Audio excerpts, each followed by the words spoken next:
Hello. This week, you're also going to begin working on your first essay assignment, and you'll find the details for your first essay assignment in the week three folder on Blackboard. So, again, here we are in the week three folder, and just below the two poems that I'm asking you to read for this week, Tiara and Making a Fist, you'll get a description of your essay assignment and some important details for when it's due and what the expectations are. So, if I go ahead and open that, we have our first assignment is going to be a poetry analysis essay, oftentimes also referred to as an explication essay, right? We've been doing poetry explications as part of our discussion board assignments for the past few weeks. The essay is just a sort of longer, more formalized version of that. The due date for your final essay is going to be March 6th, always at 11:59 p.m., so just a minute before midnight. And what I'm asking you to do is to write an analysis of one of the poems that we have read together as a class. For this assignment, you can feel free to write about a poem that we have discussed in class, even if you're restating some of the same points that you've made in your discussion, or if you're gleaning some ideas from interacting with either myself or some of your classmates. Conversely, you can also present a completely different reading, an alternative view of the poem.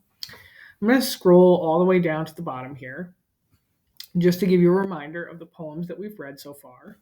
So you might write about power, you might write about Night Waitress, you might write about Boy Breaking Glass, Tiara by Mark Doty, or Making a Fist. Please do not write about Poetry is Not a Luxury. It's a brilliant piece of writing, but we would probably consider it more of a literary essay rather than a poem, although genre is always up for debate. So once you've selected the poem that you think you're going to write about, please take a little bit of time to familiarize yourself with what I'm asking you to do. There's important information that you'll find in your textbook on pages 19 through 21 that will help you begin to think about how you might use something called a critical lens.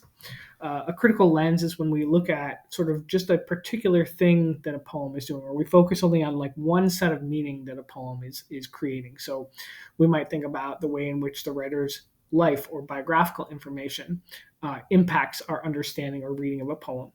We might think about what the poem is saying about the psychology of the persona or of the speaker in the poem. We might think about what the poem is saying about gender or sexuality. We might think about what the poem is saying about social class, or you can use Poetry is Not a Luxury as a way to discuss the poem, right? Making an argument that a poem either meets Audre Lorde's definition of power or of being necessary and not a luxury. Some other things you might talk about. Again, this is sort of all up for you. You're not required to talk about all of these. These are just suggestions. But other things you might talk about in your explication are the imagery of the poem, rhyme, sound, the tone, the point of view, right? The speaker, metaphor, simile, or allusion, and of course, theme. I would suggest that you review the poetry terms from week one as a way to think about some of the poetic devices that you might focus on in your writing.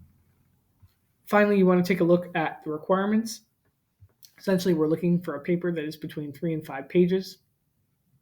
It should be in MLA format, and there's just some information here that sort of reminds you of those key components. I am always available to meet either virtually or you can make in-person office hours appointment. You can also make an appointment at the Writing Center if you need help getting started.